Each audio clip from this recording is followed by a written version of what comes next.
हूँ, ऐसे कोई भी नहीं है हमारे में से। कई लोग जो है औरतें हैं, ट्रांसजेंडर हैं, मर्द हैं, अन्य मजहबों के हैं, कोई गरीब है, कोई अमीर है, कोई एक्टिविस्ट है, कोई घर बसाने वाला है। तो एक आइडेंटिटी किसी की रहती नहीं है, लेकिन एक सिंगल आइडेंटिटी बनाने से आगे क्या होता है वो हम थोड़ा सा देखेंगे। और महिलाओं के लिए विशेषकर घर के अंदर और घर के बाहर जो दहलीज है, इनका किस तरह से प्राइवेट और पब्लिक डोमेन्स में इसका कैसे परिणाम होता है। तो पिछले 30 साल में अगर हम देखते हैं तो नैसर्गिक संसाधन और जो विकास नीति जो अपनाई गई है उसमें अमीर बहुत अमीर हो गए हैं। कोविड में हमने देखा, मैं तो देहातों में काम करती हूँ, कि गांव में से शहर के आने वाले लोग को देखे थे जाति व्यवस्था की वजह से कर्ज 3-3 पीढ़ियों तक कर्ज नहीं उतार पाए, इसलिए लड़की के ऊपर बलात्कार हो गया, गांव के जो है प्रस्थापित उनके खिलाफ नहीं उठ पा सकते तो इसलिए ये सारा माइग्रेशन देखा। लेकिन शहर से गांव की तरफ जाने वाला इतना भीषण माइग्रेशन, तो उसकी तो आज ये समय नहीं है, उसका भी महिलाओं के ऊपर क्या परिणाम हो गया। छोटी सी खेती पे इतने लोग निर्भर रहना, 5-6 लोगों के लिए बनाए हुए घर में कॉन्सेंट्रेशन कैंप के जैसे 25-30-35 लोग, एक बिस्तर पे ऊपर 2-3 लोग, नीचे बिस्तर पे 2-3 लोग, उसमें जो सेक्सुअल अब्यूज जो बढ़ रहे हैं उसको मैं पता ही नहीं, पानी भरना, खाना बनाना इत्यादि। तो ये हालत हुई गरीबों की। लेकिन अमीर जो है वो कोविड के समय में कई अमीर अब्जाधीश हो गए, बिलियनर्स, ट्रिलियनर्स हो गए। तो ये सारी जो विकास नीति है जो हम देख रहे हैं, बारिश किस तरह की हो रही है, सारा जो हो रहा है, हवस जो इंसान की है, ये जब आ जाता है तो हमारे देश में 90 के जो है पूरा दशक है, उस 90 के दशक में जो प्राइवेटाइजेशन, निजीकरण जो हो गया, लिबरलाइजेशन, और एक जो है नव उदारमतवादी ग्लोबलाइजेशन। ग्लोबलाइजेशन बहुत अच्छा है, बहुत अच्छा है, लेकिन किस तरह का ग्लोबलाइजेशन? ग्लोबलाइजेशन आइडियाज का, ग्लोबलाइजेशन लोकतंत्र का, बराबरी का, ये सारे वैल्यूज तो बाहर से हैं, हमारे पास तो थे नहीं ये सारे वैल्यूज। पर ग्लोबलाइजेशन होने की वजह से एक मैं उदाहरण से लेती हूँ निजीकरण का। जब स्वास्थ्य सेवाएं और जब पढ़ाई, शिक्षा, इनका निजीकरण हो जाता है तो पहले कौन छूट जाते हैं? घर के अंदर महिलाएं छूट जाती हैं, बच्चे छूट जाते हैं। ये पूरी भीड़ में हमें ऐसे बताया जाता है हम एक दूसरे के समान हैं, लेकिन हमें पता है गांव के अंदर हम समान नहीं है। मॉल के अंदर बड़ा बिकता है तो मॉल के बाहर जो है ठेले, वही के वही तो रह गए।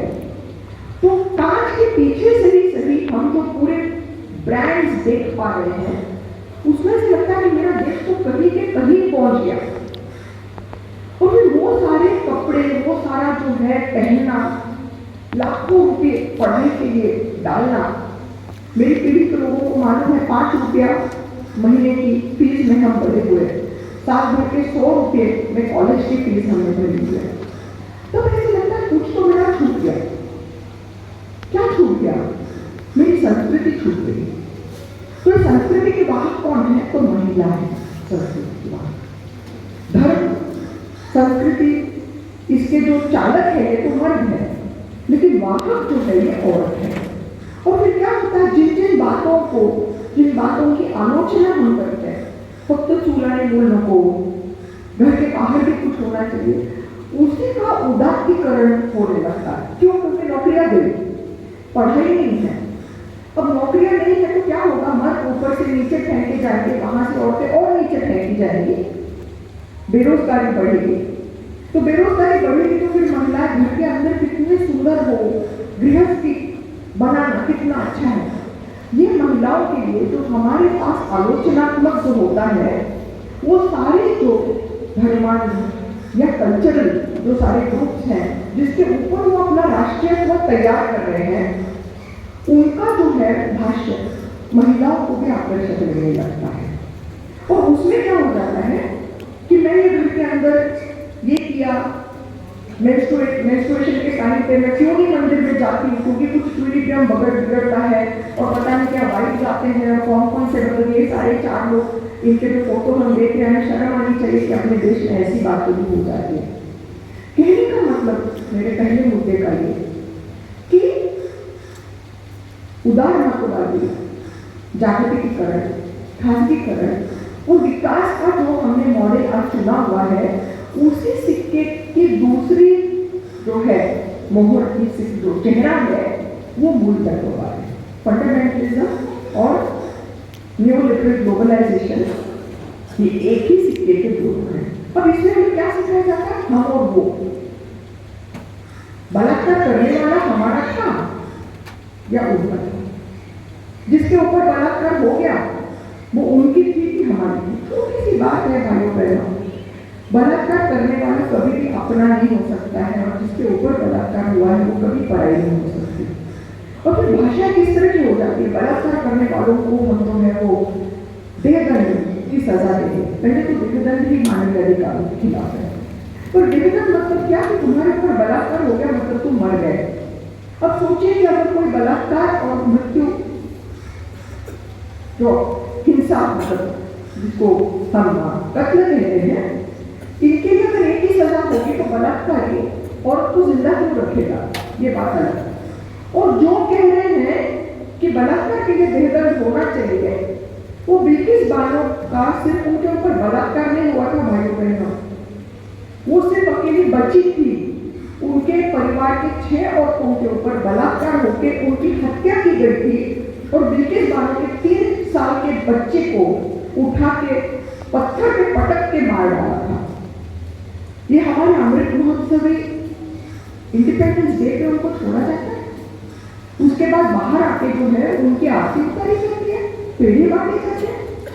मतलब ये सारी बातें हमें बहुत सोचने जैसी हो गई है कि वी और देम इसमें आज महिलाएं भी राइट विंग पॉलिटिक्स में उतर रही है। जब दंगे फसाद में औरतें, मैं औरत हूं कि एक आइडेंटिटी भूल के अपने मर्दों को कहती हैं कि उनके ऊपर बलात्कार करो, तब गुलामगिरी, पितृसत्ता, धर्मासत्ता और जाति व्यवस्था इनका पूरी तरह से विजय हो जाता है। अब इसमें से निकलने का रास्ता क्या है? निकलने का रास्ता 2-3 है। पहले तो संविधान को मिली है।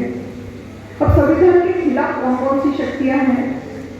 हम लोग मनुस्मृति को कहते हैं, बाबा साहब ने मनुस्मृति और क्यों चलाया? क्योंकि जाति व्यवस्था और पितृसत्ता साथ में उनको दबन वहां पे दिखाई दिया। और मनुस्मृति एक्चुअली आएगी कि नहीं आएगी, संविधान एक्चुअली जाएगा कि नहीं जाएगा, ये तो अगले 5-10 साल में हम देखेंगे। अब क्या मैं फैसला करके हम देखेंगे, मुझे शर्म आ रही है कि कौन सा हम देखेंगे, मैं कह रही हूँ। लेकिन मनुस्मृति हमारे सुबह से लेकर रात तक प्रक्रिया में है ही है। मतलब मनुस्मृति वैसे लाने की जरूरत नहीं है, मनुस्मृति हम रोज जीते हैं। कैसे जीते हैं, कहाँ जीते हैं? तो परिवार के अंदर।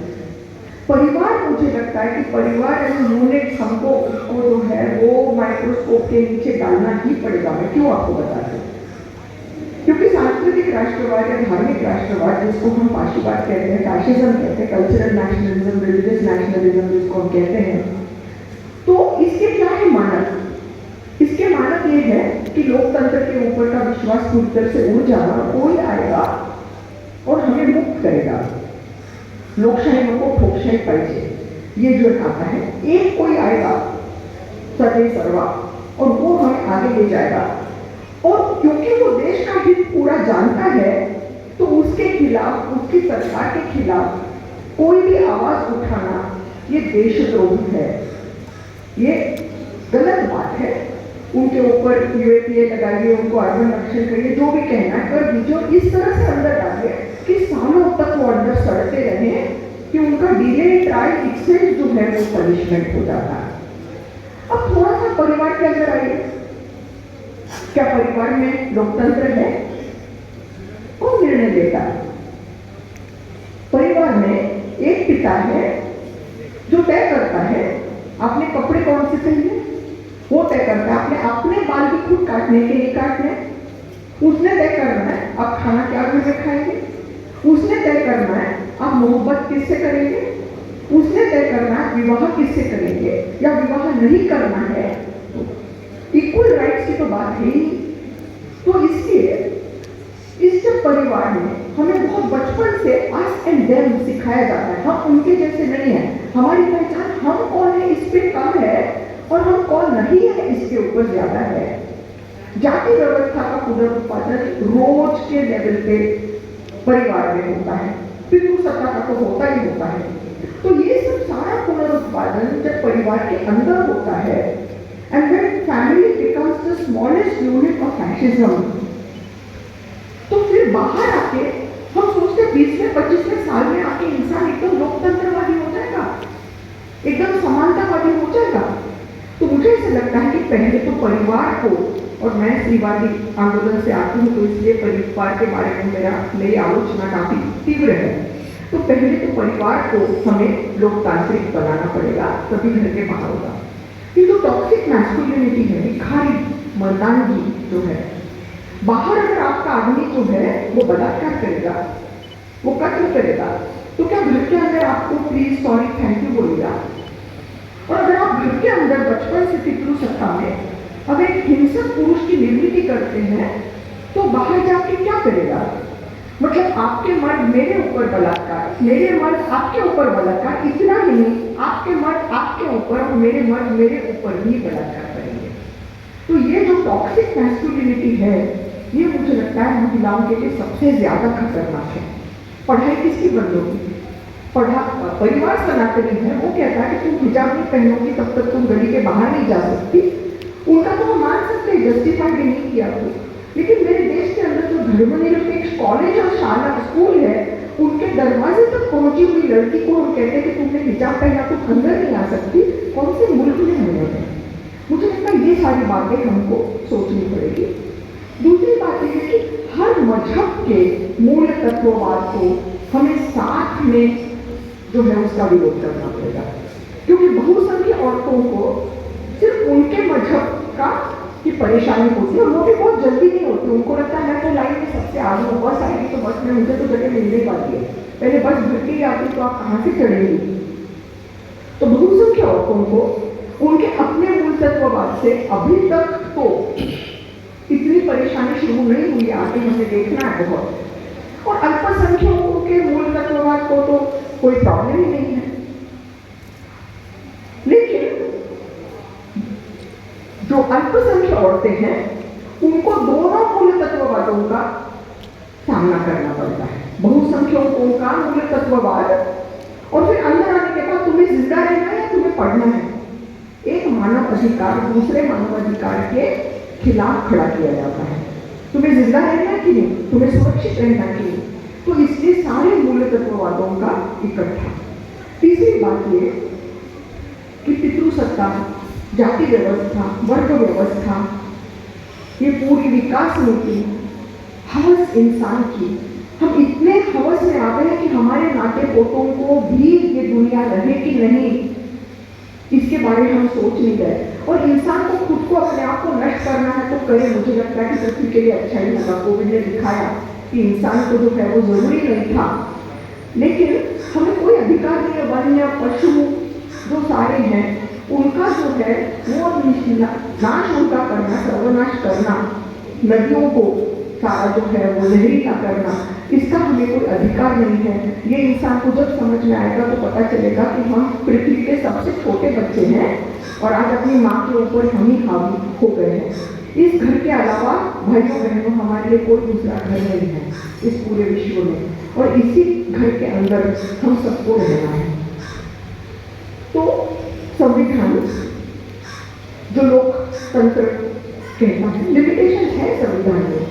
30 साल पहले हम ही लिमिटेशन की बात करते थे, अब तो लगता है मुंह मत खोलो किसी के भी बारे में, जो है जैसा है चलाएगा। काफी अच्छा संविधान है हमारा, बाकी देशों के इसमें देखा हमारे से भी बहुत अच्छे हैं। साउथ अफ्रीका का है, नेपाल का बनने जा रहा है, बहुत अच्छे अच्छे संविधान आगे भी आ रहे हैं। लेकिन लोकतंत्र, समानता, धर्मनिरपेक्षता, समाजवाद, सारा जो है व्यक्ति और राष्ट्र, इन दोनों की एकता, एकात्मता, जो सारा जो है ये हमें राह दिखा रहा है। और आज के दिन में जो इसके ऊपर जो हमले हो रहे हैं वो घर के बाहर और घर के अंदर दोनों तरफ हो रहे हैं। मुसलमानों की जीविका के ऊपर जब हमला होता है तो मर्दों को तो तकलीफ होती है, पर औरत को बिना कोई पैसा घर में आए कैसे घर चलाना, ये उसके ऊपर एक दोहरी जो है वो जिम्मेदारी आ जाती है। तो इसलिए ये सारी जो बातें हैं ये अपने अंदर देना, क्योंकि संविधान जब तक और संवैधानिक मूल्य जब तक अपने अंदर नहीं होंगे तब तक संविधान को निकाला नहीं निकाला कोई फर्क नहीं हो सकता।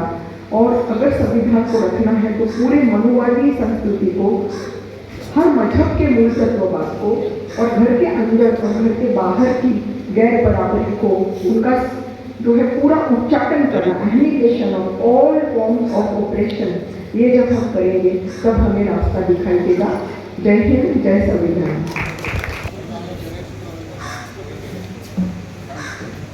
संविधान के लिए जो खतरे हैं तो वो उसकी शुरुआत जो है घर से अंदर से किस तरह पे हो रही है और हमें किस तरह से हमारी सोच में भी बदलाव लाना चाहिए, ये महत्वपूर्ण बात आपने रखी।